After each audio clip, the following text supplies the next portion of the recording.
हाँ जी, नमस्कार जी। एक बार पुनः आप सभी का मैं मुकेश अध्ययन धाम यूट्यूब चैनल पर आपका स्वागत करता हूँ। साइंस की सीरीज में अपना अगला टॉपिक है सुप्रारीनल ग्लैंड या एड्रिनल ग्रंथि, जिसे बोले तो अपन और क्या बोल सकते हैं,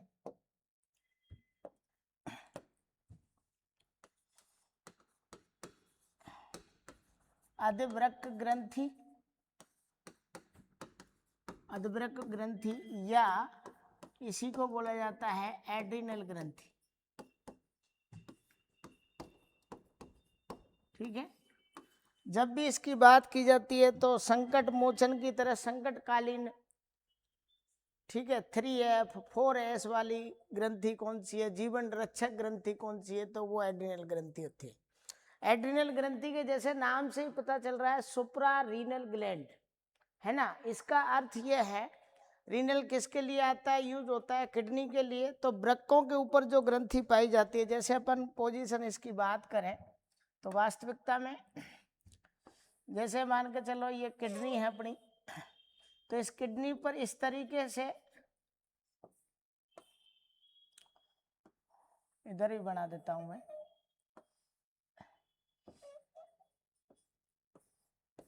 ये एक जोड़ी के रूप में जो पाई जाती है वो कौन सी ग्रंथि है बताओ, अधिवृक्क ग्रंथि या सुप्रारीनल ग्रंथि। ये वास्तव में देखी जाए तो दोनों वृक्कों के ऊपर पाई जाती है, रानी के ताज जैसी होती है, अधिवृक्क वृक्कों के ऊपर पाई जाने वाली ग्रंथि है। जब भी इसकी बात करें, ये दोनों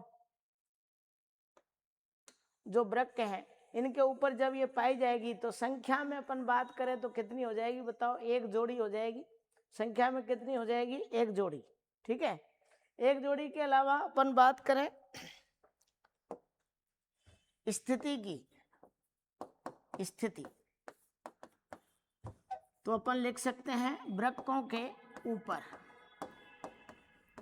कहाँ होती है, वृक्कों के ऊपर। देखो आपका बिल्कुल भी मैं टाइम वेस्ट 1 मिनट भी नहीं कर रहा हूँ, आप बस क्लास पढ़िए, आराम से अपने नोट्स बनाइए और मुझे कुछ नहीं, मतलब कुछ नहीं चाहिए आपसे। क्लासें देखो, आराम से पढ़ाई करो, कोई मतलब नहीं है फालतू टाइम वेस्ट करने से या ये वो। आप एक बार पढ़ के देखो, सभी चीज़ें आपको एक ही जगह मिल जाएंगी, पूरी एक ही क्लास में। बहुत अच्छे से कोशिश कर रहा हूँ कि आपकी जो साइंस की क्लास रहेगी इसमें कथन कारण भी आप आराम से जो प्रश्न बनते हैं उनको सॉल्व करवाओ। कितनी है बताओ, एक जोड़ी के रूप में।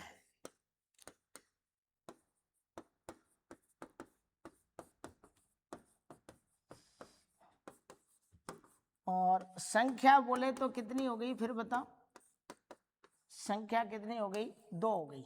संख्या कितनी हो गई बताओ, 2। कितनी हो गई इसकी संख्या, 2 हो गई। इसके उपनामों की बात करें तो बहुत ज्यादा पूछे जाते हैं।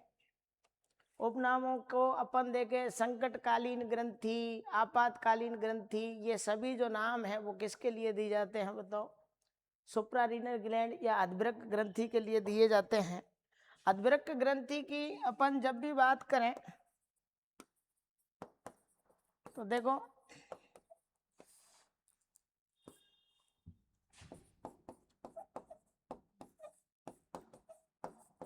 कि 2 भाग होते हैं मूलतः देखे जाए तो। कितने भाग होते हैं, 2 होते हैं। एक तो होता है, आपको याद रखना है, कॉर्टेक्स, और दूसरा आपको याद रखना है मेडुला। ठीक है, जहां से प्रश्न बनते हैं मेडुला और क्या बोलते हैं बताओ, कॉर्टेक्स। 2 भाग होते हैं। तो पहले आप इतना स्क्रीनशॉट लीजिए कि स्थिति कहाँ पर पाई जाती है, ये दोनों वृक्कों के ऊपर पाई जाती है ना। दोनों वृक्कों के अलावा अपन बात करें जब भी कि संख्या में कितनी है, एक जोड़ी है, संख्या में 2 है, एक जोड़ी। अधिवृक्क ग्रंथि है, ग्रंथि के 2 भाग होते हैं, एक तो कॉर्टेक्स होता है, दूसरा कौन सा होता है, मेडुला होता है। स्क्रीनशॉट लो इसका फटाफट से।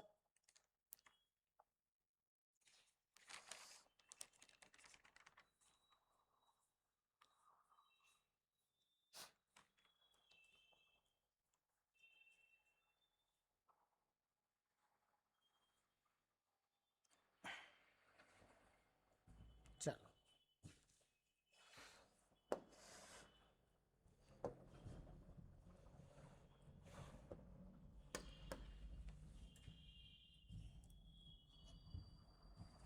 देखो वास्तव में देखा जाए तो इसके बीच वाला जो भाग है वो मेडुला कहलाता है। क्या कहलाता है? मेडुला कहलाता है। और यहाँ देखी जाए ऊपर की तरफ जो पार्ट है इसको कॉर्टेक्स कहते हैं। ये कॉर्टेक्स वाला जो पार्ट है वो 3 परतों से मिलकर बना होता है। कितनी परतों से मिलकर बना होता है बताओ?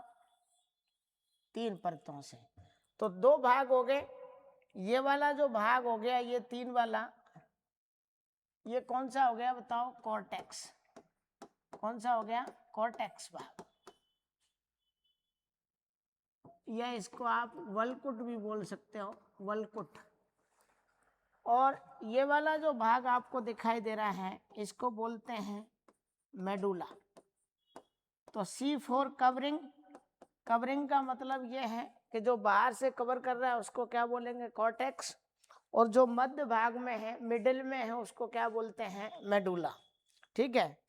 अब इसके 3 भाग जो परतें हैं उनके बारे में बात करें तो इनको जब भी अपन पढ़ेंगे तो ऊपर की जो परत है उसको बोला जाता है ग्लोमेरुलोसा। उसके अलावा अपन बात करें फेसिकुलेटा और फिर बात करें रेटिकुलेटा। ठीक है। तो मैं नाम लिख रहा हूं इनके तीनों परतों के। ये सबसे ऊपर वाली परत है उसको बोलते हैं ग्लोमेरुलोसा। ठीक है, ग्लोमेरुलोसा। इसके अंदर वाली जो परत है इसको बोला जाता है फेसिकुलेटा। फेसिकुलेटा।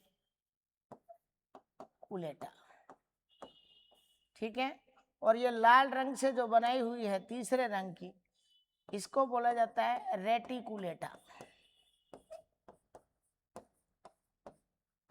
रेटिकुलेटा। कितनी परतें हो गई बताओ? 3 हो गई। तीनों परतों में भी अपन जब बात करेंगे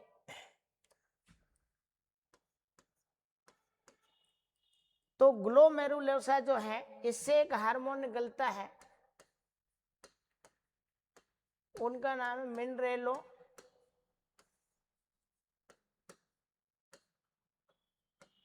कॉर्टिकोइड्स। ठीक है। और इसी को बोला जाता है एल्डोस्टेरोन।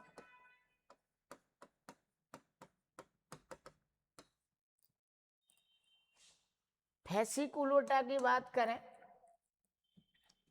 इससे निकलने वाले जो हार्मोन है कॉर्टिसोल, कॉर्टिसोल। ठीक है।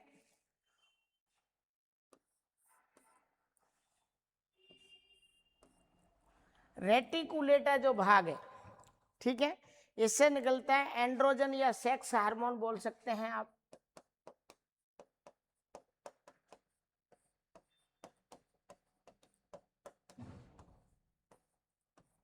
ठीक है, सेक्स हार्मोन या एंड्रोजन। मेडुला जो पार्ट है मध्य वाला, उसके अभी इसको समझाऊंगा मैं, आपको समझ में आ जाएगा। तो इससे निकलते हैं नॉर एपिनेफ्रेज। क्या हो गया है यहाँ? देखो यहां से निकलते हैं एपिनेफ्रिन और निकलते हैं आपके नॉर एपिनेफ्रिन।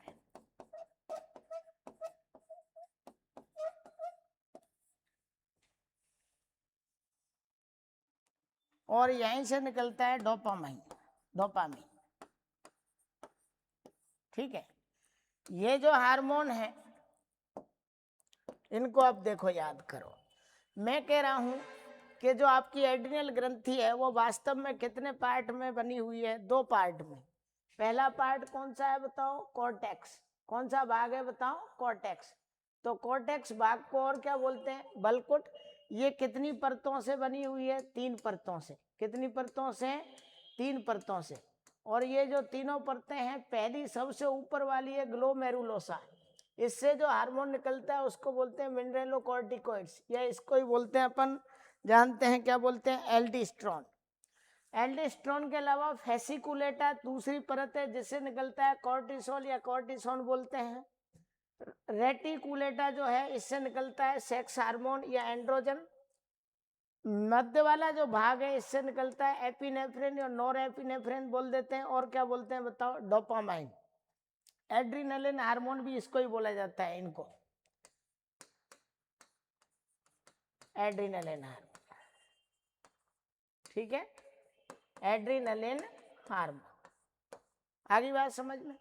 अब ये जो अपने को स्ट्रक्चर दिखाई दे रही है, ये मैंने क्यों बनाई है, क्योंकि इनमें कंफ्यूजन होंगे आप अभी कि कौन सा हार्मोन तो बलकुट से या कॉर्टेक्स से निकलता है, कौन सा मेडुला से। तो एक बार पुनः देखो, कॉर्टेक्स भाग से एक तो कौन सा निकल रहा है बताओ, मिनरेलोकॉर्टिकॉइड्स जिसको एल्डोस्टेरोन बोल रहे हैं, और क्या बोल रहे हैं, कॉर्टिसोल, कॉर्टिसोन, और कौन सा निकल रहा है, सेक्स हार्मोन या एंड्रोजन। मेडुला भाग से कौन सा निकल रहा है, एपिनेफ्रिन, नॉर एपिनेफ्रिन या डोपामाइन, एड्रीनलिन हार्मोन भी बोल देते हैं। तो आपको दो पार्ट बराबर इसके याद रखने हैं, किसके बताओ, एड्रीनलिन ग्रंथि के, फिर इसके जो हार्मोन हैं उनके क्या काम होते हैं, कैसे इसको 3F बोलते हैं, कैसे इसको 4F बोलते हैं, वो 4S बोलते हैं। तो ये सभी बातें अपन पढ़ेंगे। पहले आप इतना स्क्रीनशॉट लीजिए फटाफट से।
चलो भाई,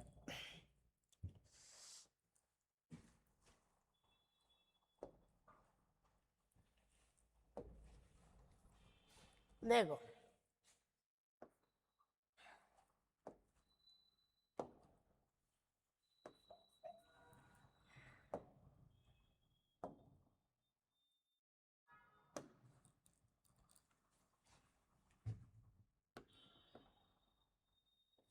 जैसे अपन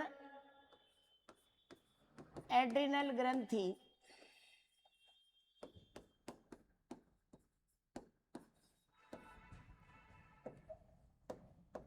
के उपनाम, एड्रिनल ग्रंथि के क्या पढ़े बताओ, उपनाम पढ़ते हैं। तो उपनामों की जब भी बात आती है तो मुझे बताओ इसके क्या क्या उपनाम हो सकते हैं। तो संकटकालीन भी इसको बोलते हैं, आपातकालीन भी बोलते हैं, 3F वाली भी बोलते हैं, 4S वाली भी बोलते हैं, करो या मरो भी बोलते हैं, विजडम ऑफ लाइफ भी बोलते हैं। और इसकी जो उत्पत्ति है वो किससे हुए, इसने MA कर रखा है, मीजोडर्म और एक्टोडर्म से। तो उपनामों को अपन देखें सबसे पहले वारी वारी से। तो नंबर 1,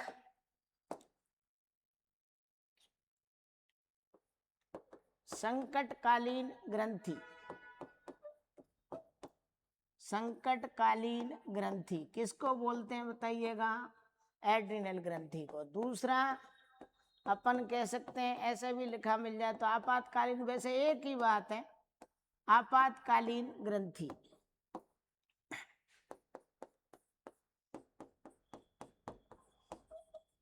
विजडम ऑफ लाइफ वाली ग्रंथि,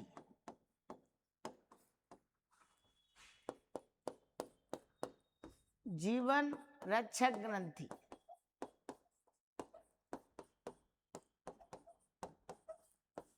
ठीक है। और क्या बोल सकते हैं बताओ, 3F ग्रंथि,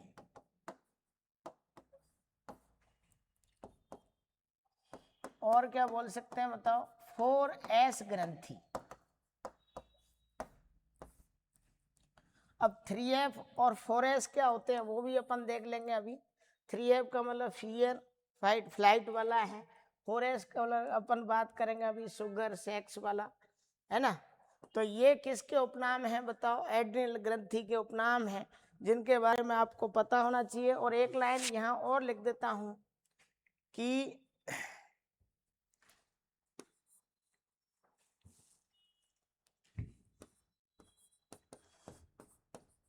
एड्रिनल ग्रंथि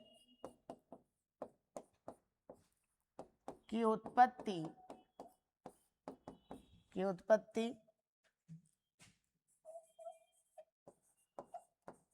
मेसोडर्म प्लस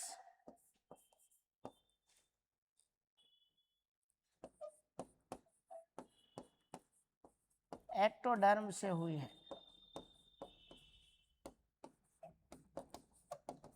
ठीक है, तो संकटकालीन, आपातकालीन, विजडम ऑफ लाइफ, जीवन रक्षक, ये 3F 4S, ये सभी किस ग्रंथि के उपनाम है बताओ, एड्रिनल ग्रंथि के, जो कि कहाँ पाई जाती है, वृक्कों के ऊपर। चलो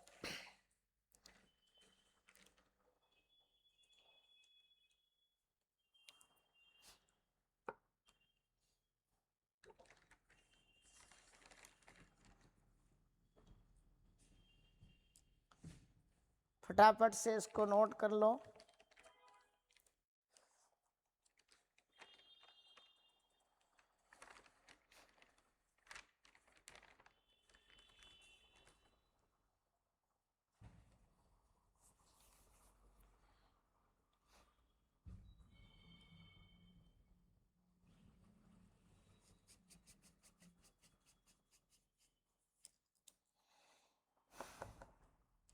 चलो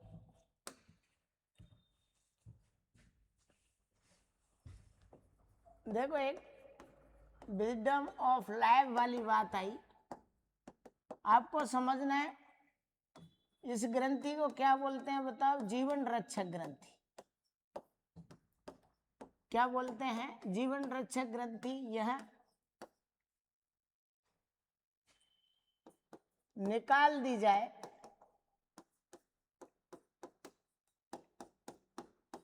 तो थोड़े समय बाद ही मृत्यु हो जाएगी। थोड़े समय बाद ही क्या हो जाएगी बताओ, मृत्यु हो जाएगी।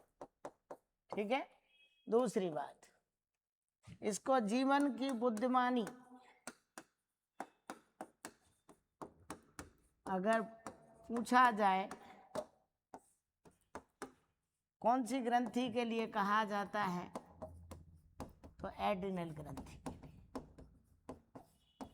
ठीक है, किसके लिए कहा जाता है बताओ, एड्रिनल ग्रंथि के लिए, है ना। इसको और भी बोल सकते हैं करो या मरो वाली ग्रंथि। करो या मरो वाली ग्रंथि कौन सी है बताओ, करो या मरो वाली ग्रंथि कौन सी है, एड्रिनल ग्रंथि। ठीक है, तो ये पॉइंट भी आपको याद रखने हैं कि अगर इसको निकाल दिया जाए तो थोड़ी देर बाद ही व्यक्ति की क्या हो जाएगी बताओ, मृत्यु हो जाएगी। ये भी ध्यान रखना है आपको।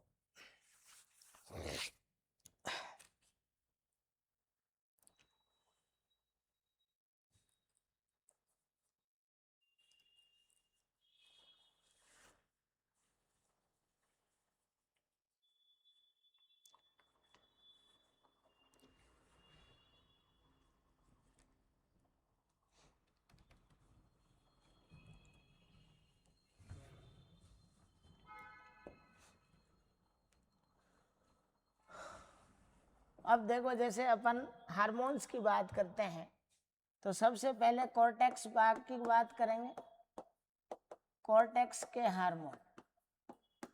ठीक है, और इसमें भी कॉर्टेक्स के हार्मोन में भी अपन देख लेते हैं।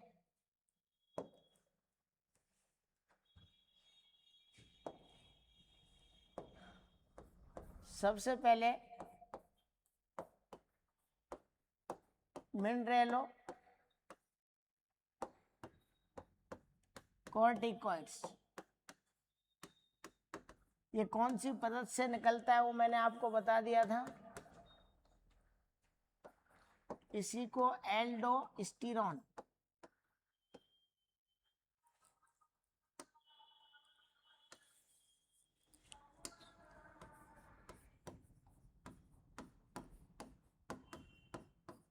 एल्डोस्टेरोन हार्मोन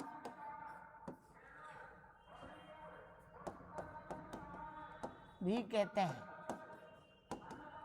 एल्डोस्टेरोन हार्मोन भी कहते हैं। अगली बात, इसका क्या काम है?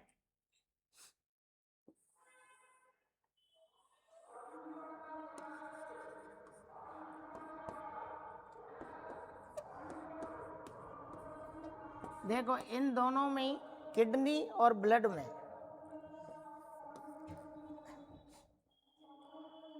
ये खनिजों, नाम से ही पता चल रहा है मिनरेलोकॉर्टिकॉइड्स, तो खनिजों की सांद्रता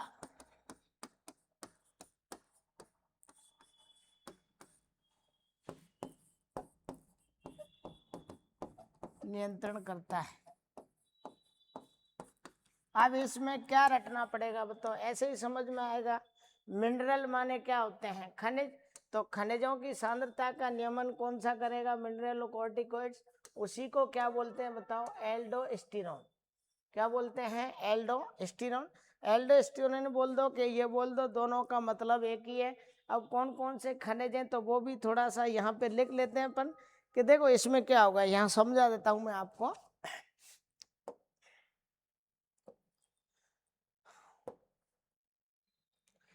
कि इनके अंदर सोडियम और क्लोरीन की मात्रा को तो ब्लड में और किडनी ब्लड के अंदर बढ़ाएगा ये, और जो पोटेशियम है उसकी मात्रा को क्या करेगा? घटाएगा। कहने का मतलब सोडियम और क्लोराइड जो आयन है उन दोनों को तो ब्लड में उनकी सांद्रता बढ़ाता है, अवशोषण को बढ़ाता है, परंतु पोटेशियम जो आयन है उसको कहाँ निकालता है? ब्लड से बाहर निकालता है। ये ध्यान रखना है। तो अभी इस बात को लिख लेंगे अपन, पहले इतना नोट कीजिए आप।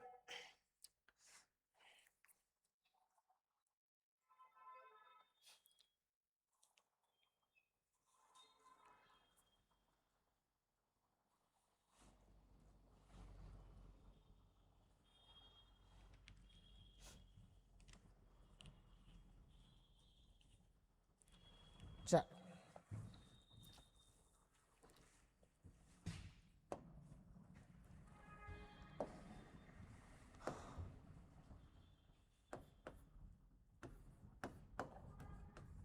एल्डोस्टेरोन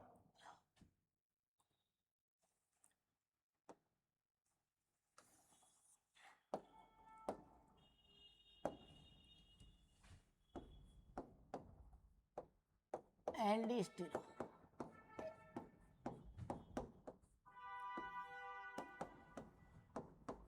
रक्त में या किस में बताओ? ब्लड में सोडियम व Cl माइनस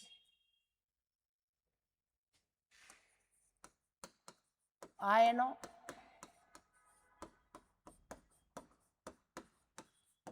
सांद्रता बढ़ाता है, अर्थात अवशोषण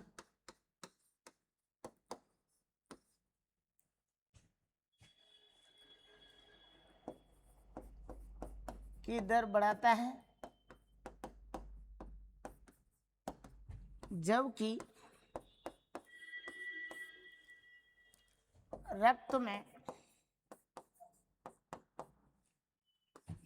रक्त में से मूत्र के साथ K प्लस पोटेशियम,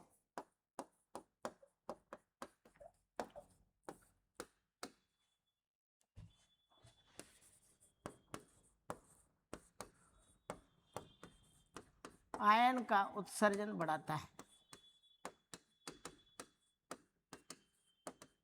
देखो यहाँ पे बता देता हूँ कि मान के चलो ये ब्लड है, तो इसमें Cl माइनस और सोडियम प्लस को तो लाता है, जबकि इसमें से K प्लस को क्या करता है बताओ, उत्सर्जन। ये ध्यान रखना है आपको, ठीक है। और इधर क्या कर रहा है, अवशोषण। तो अब 2-3 बार बात बोल दी तो समझ में आ गई होगी वैसे आपके, कि जो मिनरेलोकॉर्टिकॉइड्स हार्मोन है उसको ही क्या कहा जाता है बताओ, एल्डोस्टेरोन।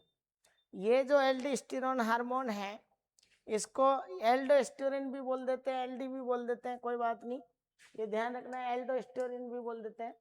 तो ये जो है एल्डोस्टेरोन, ये हार्मोन सोडियम तथा क्लोराइड आयन जो है इनकी जो सांद्रता है उसको रक्त में क्या करता है, बढ़ाता है, अर्थात अवशोषण को की दर बढ़ाता है, जबकि रक्त में से मूत्र के साथ किसको बाहर निकालता है, K प्लस को। अभी इस तरीके के भी प्रश्न आ रहे हैं कि पूरी लाइन दे देते हैं और फिर पूछते हैं कौन से का उत्सर्जन बढ़ाता है और कौन से का घटाता है। तो आप ये पूरी बातें याद रखोगे तो 100% आपका प्रश्न जो है वो अच्छे से सॉल्व हो पाएगा। कथन का है कि कारण का है, कोई दिक्कत नहीं आएगी। चलो फटाफट से स्क्रीनशॉट लो।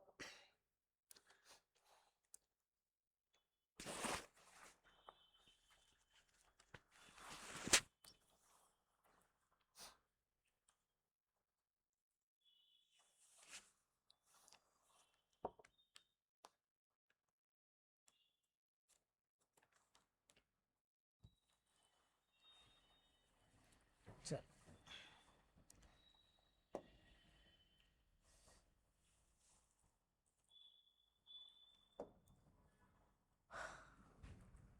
अब जैसे अपन ने अभी देखा था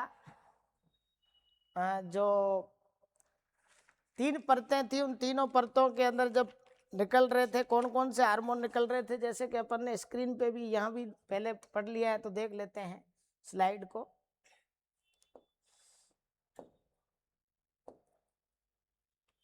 देखो कॉर्टेक्स भाग से ही 3 परतें थी, तो ग्लोमेरुलस जो परत थी उससे मिनरेलोकॉर्टिकॉइड्स निकल रहा था जिसको एल्डोस्टेरोन बोल रहे थे। उसके अलावा दूसरी जो है फेसिकुलेटा, उससे कॉर्टिसोल, और कौन कर रहा था बताओ, कॉर्टिसोन। तो ये भी कॉर्टेक्स से ही निकलता है, तो इसके बारे में भी अपन बात कर लेंगे।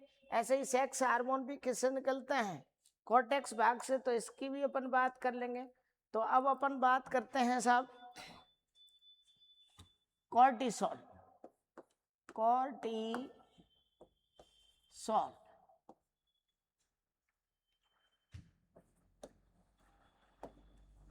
हिंदी लिख देते हैं।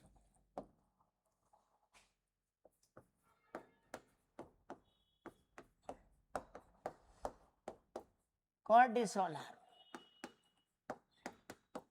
ठीक है, कहाँ से निकलता है, कॉर्टेक्स भाग से। हिंदी लिखते हैं, कॉर्टेक्स भाग से।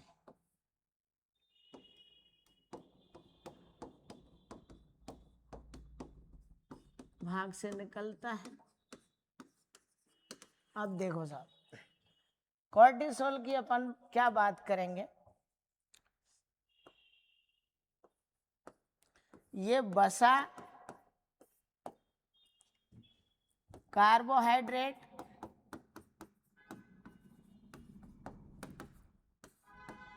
प्रोटीन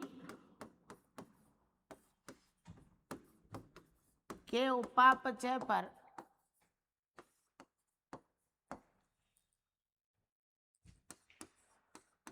नियंत्रण रखता है।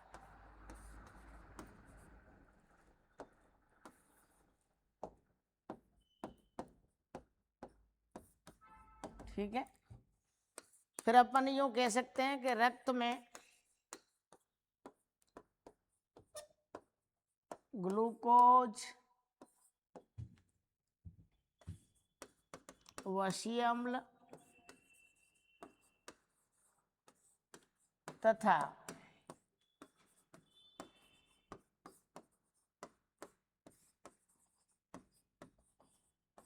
अमीनो अम्ल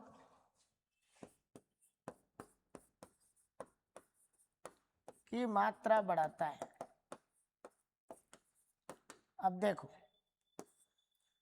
इस कोर्टिसोल हार्मोन की अपन बात करें तो मिनरलोकॉर्टिकॉइड्स अलग था, एल्डोस्टेरोन ये अलग है। कोर्टिसोल क्यों पूछा जाता है वो आप सभी को पता है कि इसका उपयोग अंग प्रत्यारोपण के समय, जैसे किसी दूसरे का कोई भी ऑर्गन किसी दूसरे के अंदर ट्रांसप्लांटेशन किया जा रहा है तो ऐसी स्थिति में पहले उसको कोर्टिसोल हार्मोन के इंजेक्शन लगाए जाते हैं। क्यों लगाए जाते हैं वो अभी आपको पता चल जाएगी। पहले मैं कह रहा हूँ कि इसका मुख्य पहला काम ये है कि ये वसा, कार्बोहाइड्रेट, प्रोटीन के उपापचय पर क्या रखता है, नियंत्रण रखता है। रक्त में देखो, जब कार्बोहाइड्रेट की बात आएगी तो क्या होगा बताओ, ग्लूकोज। वसा की बात आएगी तो क्या होगा, वसीय अम्ल, ठीक है ना। उसके अलावा अमीनो अम्ल की मात्रा को ब्लड के अंदर क्या करेगा ये बताओ, बढ़ा रहा है, ठीक है ना। पानी पी लेता हूँ एक सेकेंड में, है ना। अब ये बढ़ा रहा है तो इनके उपापचय से संबंधित है तो ब्लड में इनकी मात्रा को क्या करेगा, बढ़ाएगा। तो एक तो इसका ये काम हो गया, ठीक है। दूसरा देखते हैं,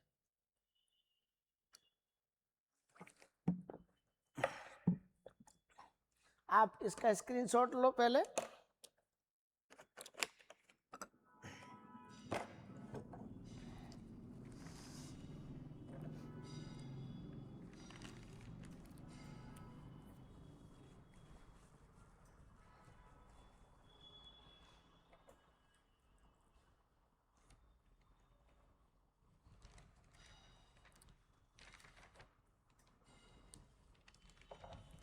चलो,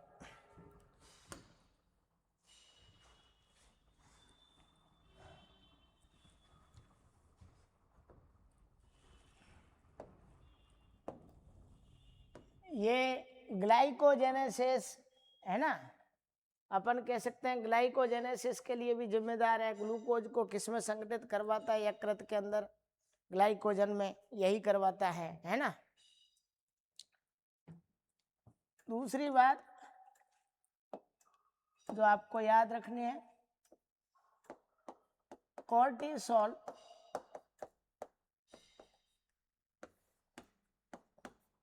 एंजाइम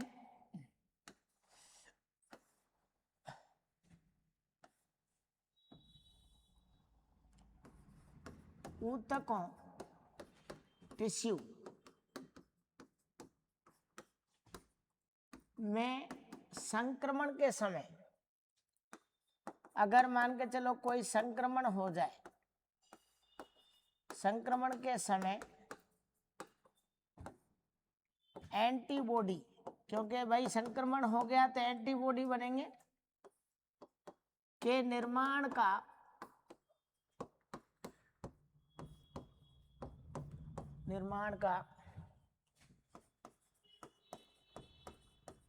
विरोध करता है। निर्माण का क्या करता है बताओ, विरोध करता है।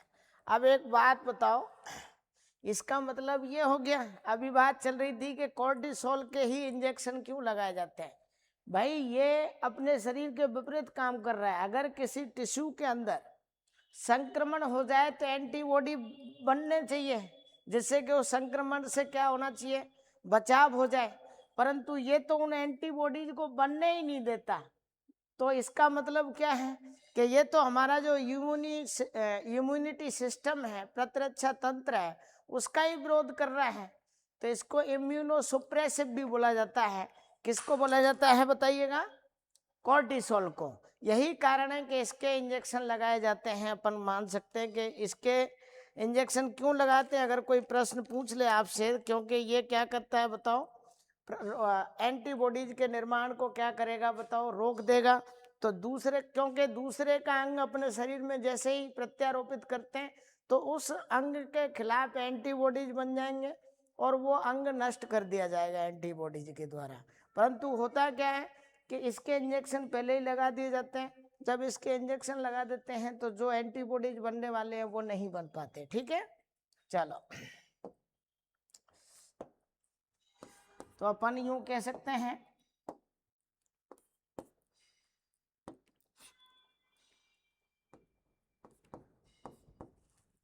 चल जा रहे भाई। अच्छा, दोनों जगह काला काला हो गया।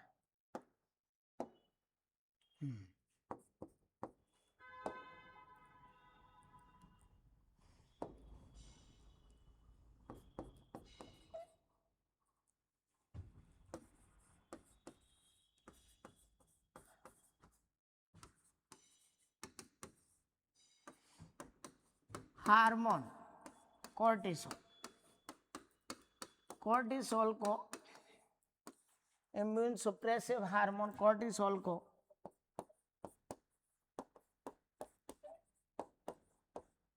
कहा जाता है, ये ध्यान रखना है। ठीक है, स्क्रीनशॉट लो इसका। कोर्टिसोल के बारे में अभी एक दो बात और लिखेंगे अंग प्रत्यारोपण वाली, फिर ये फिनिश हो जाएगा।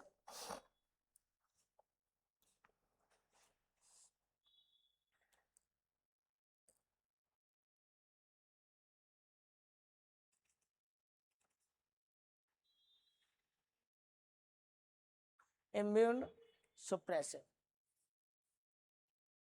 या ऐसे भी बोल सकते हैं इसको, प्रतिरक्षी निषेधात्मक। ठीक है, तो प्रतिरक्षी निषेधात्मक कौन से हार्मोन को कहा जाता है, आपको ध्यान रखना है, कोर्टिसोल को। ठीक है साहब, अगला पॉइंट, ये प्रश्न बनता है कि अंग प्रत्यारोपण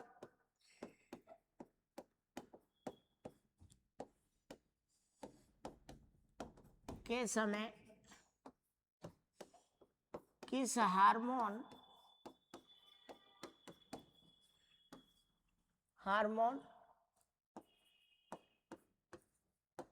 का इंजेक्शन लगाया जाता है।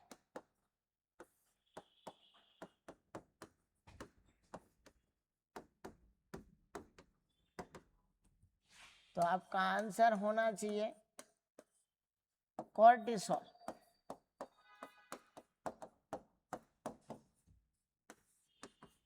हार्मोन, ठीक है, आंसर कौन सा होना चाहिए, कोर्टिसोल हार्मोन, क्योंकि ये एंटीबॉडी के निर्माण को रोकता है।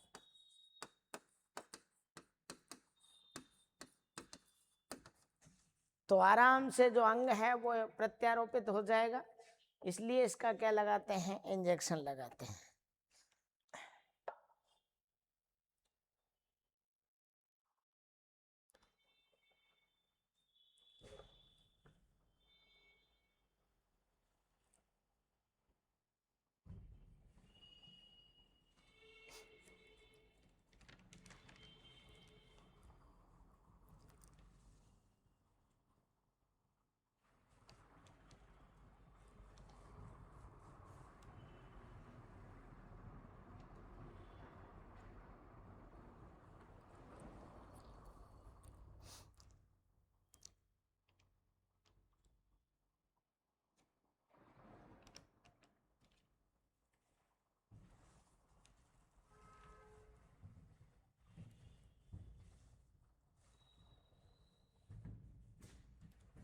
एक लाइन और लिखना चाहो तो लिख सकते हो,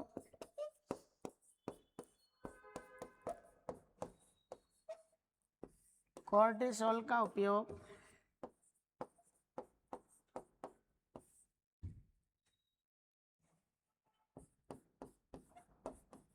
गठिया या गाठिया रोग बोलते हैं,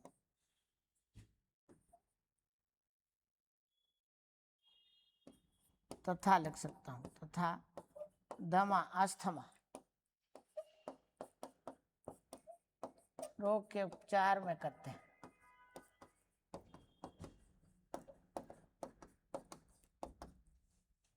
ठीक है, कॉर्टिसोल का ही उपयोग करते हैं इस रोग के उपचार में भी।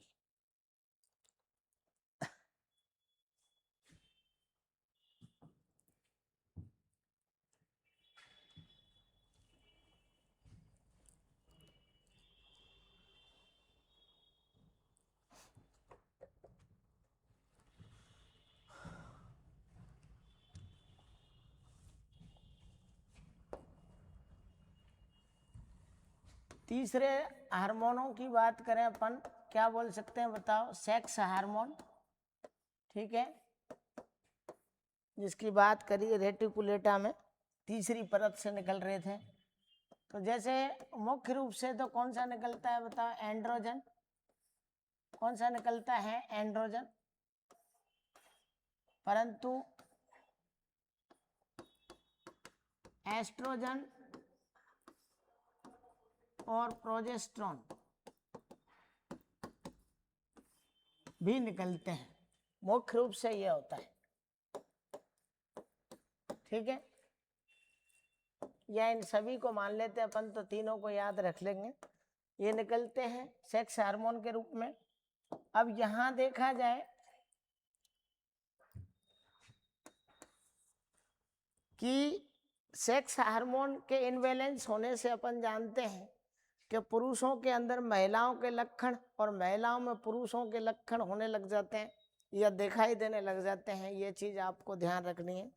अब जैसे अपन मान के चलें कि एक हिर्सुटिज्म, या अपन बोल सकते हैं एड्रिनल विरिलिज्म बोलते हैं, हिर्सुटिज्म बोल सकते हैं, दीर्घ लोपता भी बोल सकते हैं। इसके अंदर क्या होता है, जैसे कंडीशन है गायनेकोमेस्टिया बोलते हैं एक कंडीशन को। तो इनके बारे में बात करते हैं।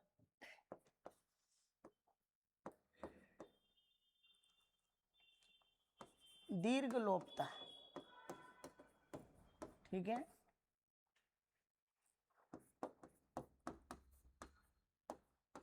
हिर्सुटिज्म।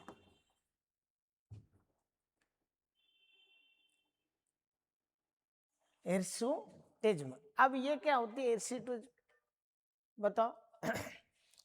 जब भी बात करें एड्रिनल विरिलिज्म भी बोल सकते हैं इसको, विरिलिज्म। अब कैसे विरिलिज्म के बारे में तीनों की जब भी बात आ जाए, तीनों शब्द आ जाए, मान के चलो दीर्घ लोपता आ जाए, हिर्सुटिज्म आ जाए और विरिलिज्म आ जाए, एड्रिनल विरिलिज्म लिख दूं मैं यहाँ पे।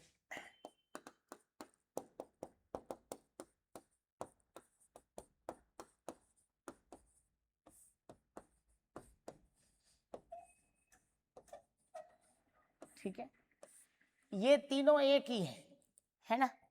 इसका मतलब यह है, हिर्सुटिज्म की भी बात करें, दीर्घ लोपता की बात करें, एड्रिनल विरिलिज्म की बात करें, इसके अंदर क्या होगा? महिला में पुरुषों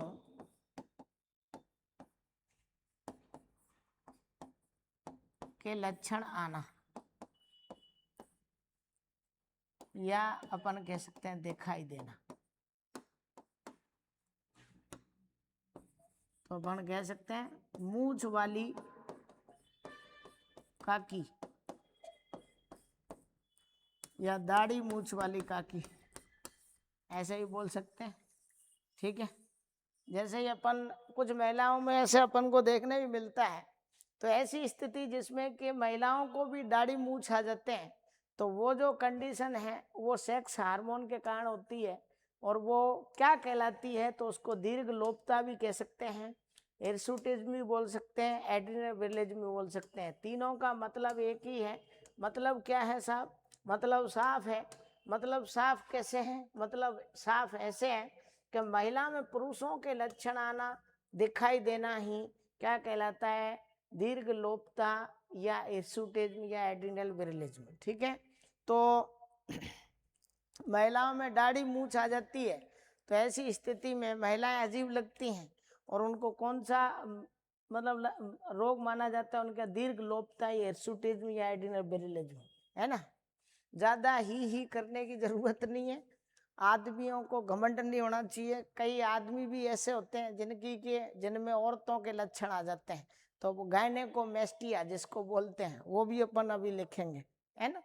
तो किसी का मजाक नहीं बनाना है, थोड़ी देर बाद अपनी बारी भी आने वाली।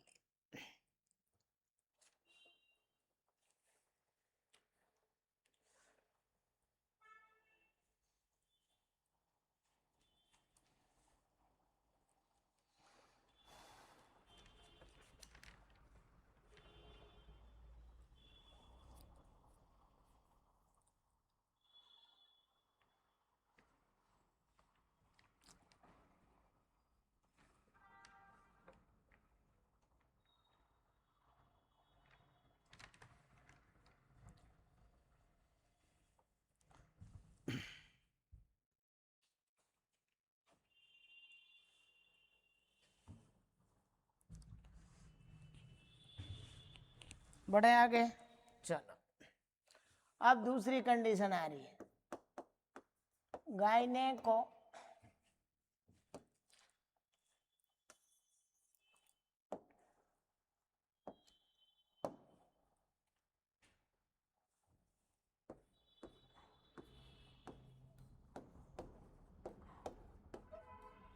मेस्टिया, गायनेकोमेस्टिया। अब ये जो स्थिति है इसके बारे में भी ध्यान रख लो। ये स्थिति क्या है साहब? ये स्थिति ये है, पुरुषों में महिलाओं के लक्षण, ठीक है।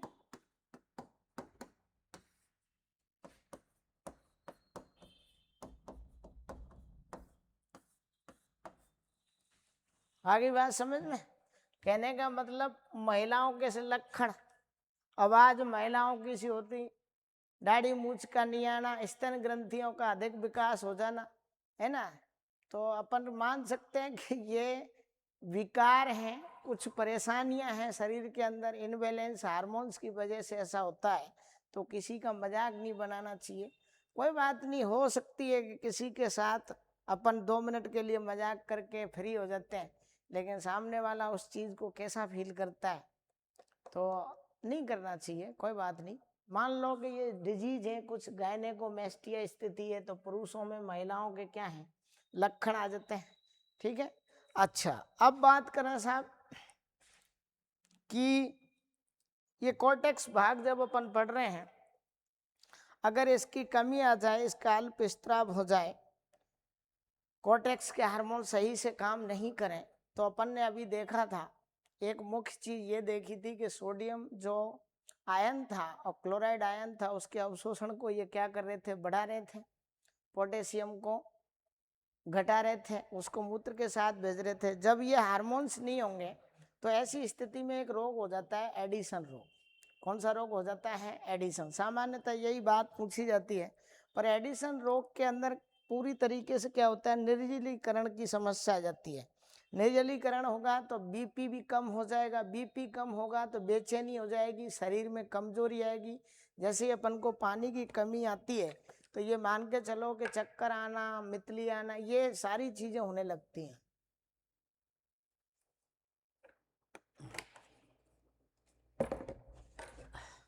देखो तो पॉइंट ये है, वेरी वेरी इंपॉर्टेंट,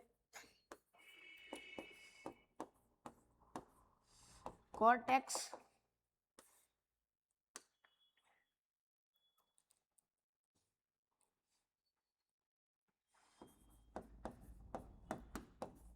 हार्मोन के कम स्त्राव से, कॉर्टेक्स हार्मोन के कम स्त्राव से एडिशन रोग हो जाता है।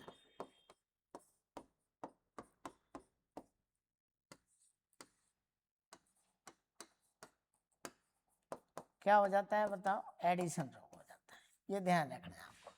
कॉर्टेक्स हार्मोन के कम स्त्राव से कौन सा रोग हो जाता है? एडिशन रोग। एडिशन रोग के अंदर क्या होगा बताओ?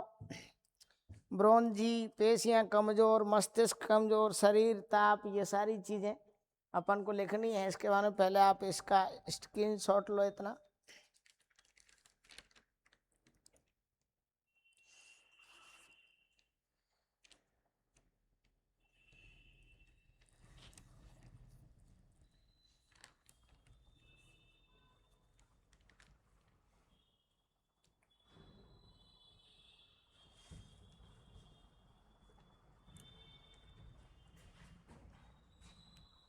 देखो, एडिसन रोग में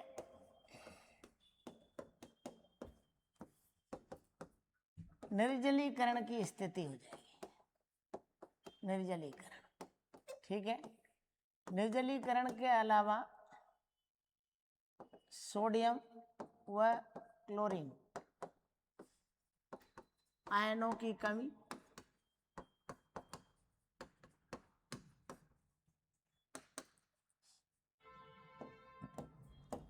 पेशियां क्या हो जाएंगी? कमजोर। पेशियां कमजोर हो जाएंगी। मस्तिष्क कमजोरी फील करेगा। उसके अलावा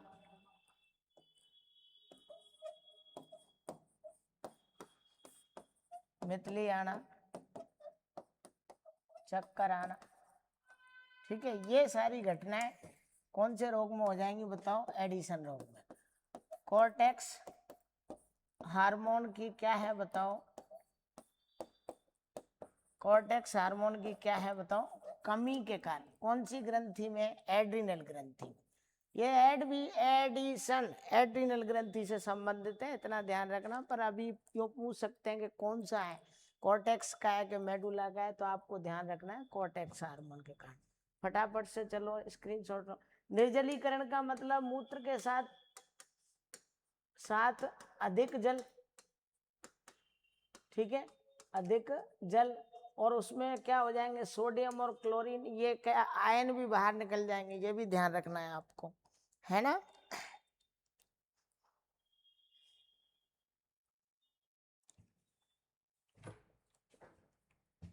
उसके साथ साथ एक चीज और ऐड कर सकते हो आप, जैसे मैं यहां लिख दूं,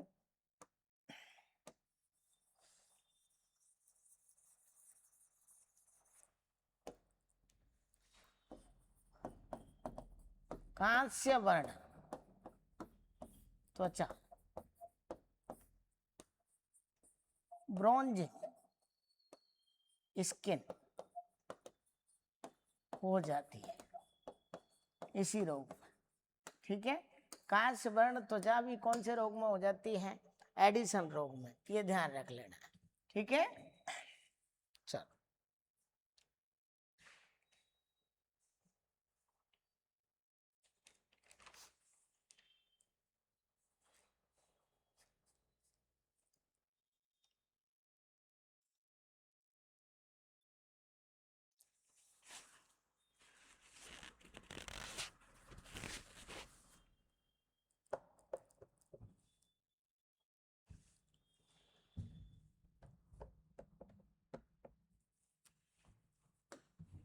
अगला देखो, जैसे अपन को ये भी ध्यान रखना है, यहीं लिख देता हूं, एडिसन रोग पढ़ा आपने। अब एक कुंसिंग रोग होता है।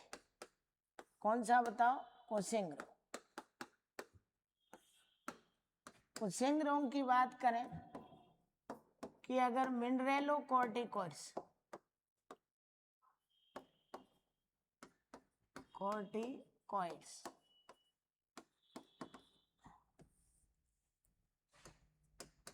हार्मोन की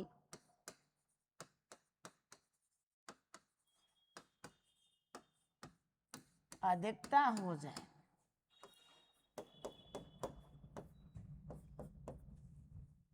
अधिकता हो जाए तो कौन सा रोग हो जाता है बताओ? कुंसिंग रोग। और इस रोग में आपको ध्यान रखना है,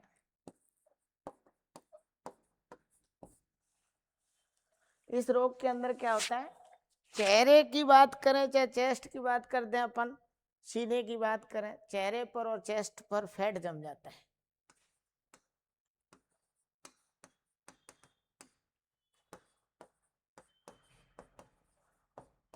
फैट जमा हो जाता है।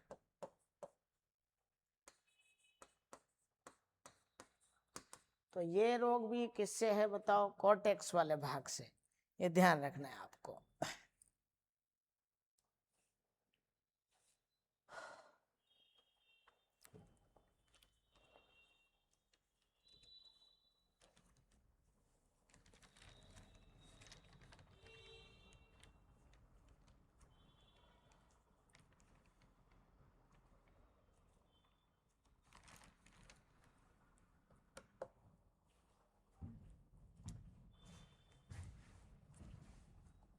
अब बात आ रही है साहब मेडुला हार्मोन।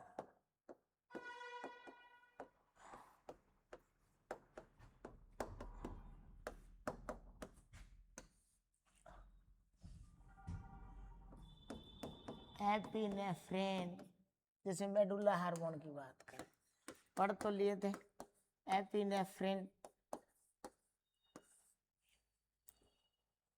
ठीक है, नॉर एपिनेफ्रिन,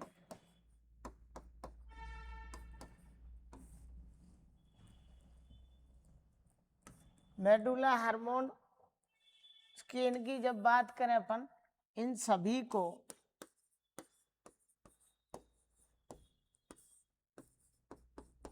भाग के हार्मोन,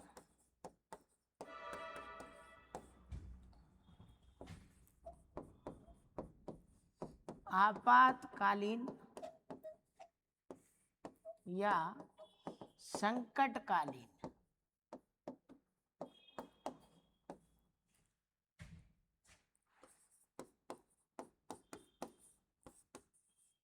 कहलाते हैं।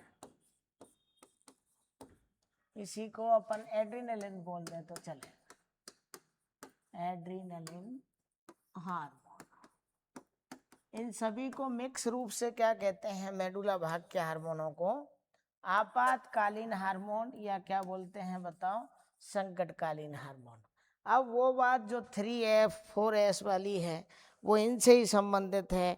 डर में रोंगटे खड़ा होना, गुस्सा आना, गुस्से की स्थिति में अपन यूँ कह सकते हैं आँखों की तेज तेज धड़कन बढ़ना, श्वसन दर बढ़ जाना, ये सभी इनका ही काम है, यही अपन को संकट से बचाते हैं।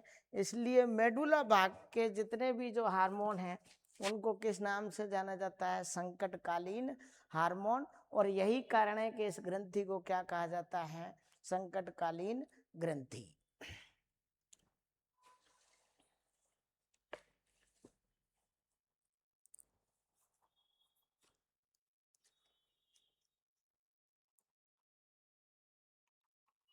जैसे देखो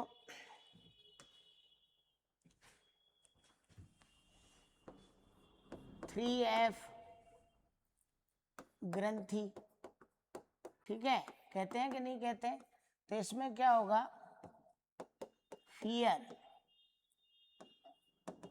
फाइट एंड फ्लाइट, मतलब डर, डरना,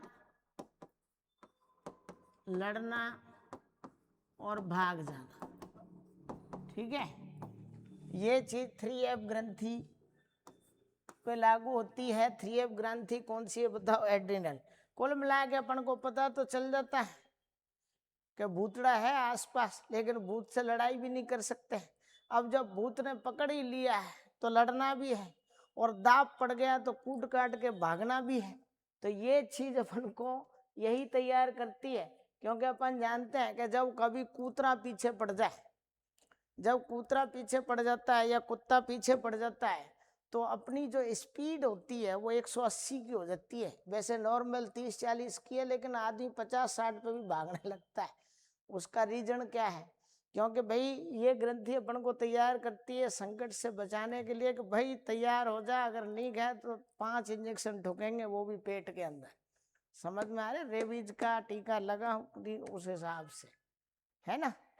चलो अब बात करें साहब 4S की। किसकी बात करें? 4S। 4S ग्रंथि भी कहते हैं ना इसको, तो इसको भी ध्यान रख लेना क्यों कहते हैं। स्ट्रेस, साल्ट, शुगर और सेक्स। ठीक है, स्ट्रेस, तनाव, लवण, शर्करा और सेक्स, इन चारों के लिए भी तैयार करती है, अपन यूं कह सकते हैं, या इनसे संबंधित रहती है कौन सी ग्रंथि बताओ? 4S ग्रंथि। तो 3S या 4S ग्लैंड किसको कहा जाता है? एड्रिनल ग्रंथि को। ये कई बार नाम पूछे गए हैं चारों के, क्या क्या बोलते हैं, तो आपको ये ध्यान रखना है। और नॉर्मल बातें हैं, देखो मैं बिल्कुल ईजिली आपसे बात कर रहा हूँ, आपका 1 मिनट भी बर्बाद नहीं कर रहा हूँ। आप इन चीज़ों को बस लिखते जाइए और 1-2 बार रिवाइज करके पढ़ो, आपको याद हो जाएंगी, है ना। अगर आप हमारे चैनल को पहली बार देख रहे हैं तो प्लीज़ सब्सक्राइब कर दें, फॉलो करें, कहने का मतलब लाइक करें, कमेंट करें, है ना। अपने जो दोस्त हैं जो पढ़ना चाहते हैं उनके लिए शेयर भी करें, क्योंकि यहाँ पे पूरा मैटर मैं आपको अवेलेबल कराऊंगा अच्छे से। अभी जिस हिसाब से जो पैटर्न चेंज हो रहा है उसके अकॉर्डिंग भी अपन चलते ही जाएंगे, बस आपको धैर्य से पढ़ाई करनी है।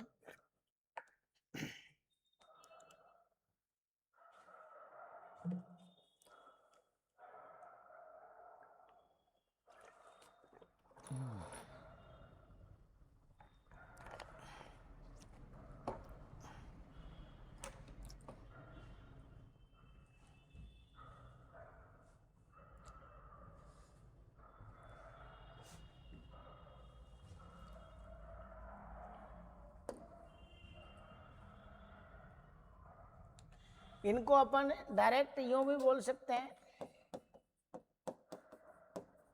कैटकोलस हार्मोन, सभी को मिला करके मेडुला वालों, है ना, इतना भी ध्यान रखना।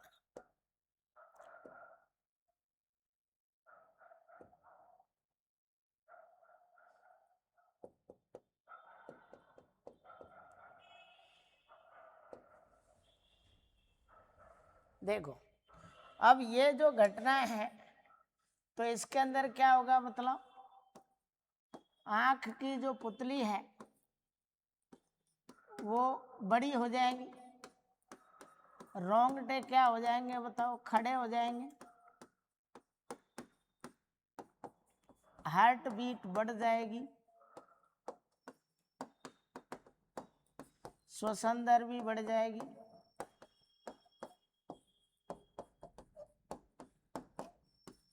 तो ये सभी चीज़ों के लिए कौन सी ग्रंथि जिम्मेदार है फिर बताओ? एड्रिनल ग्रंथि। ठीक है साहब, मिलते हैं अगली क्लास में, धन्यवाद।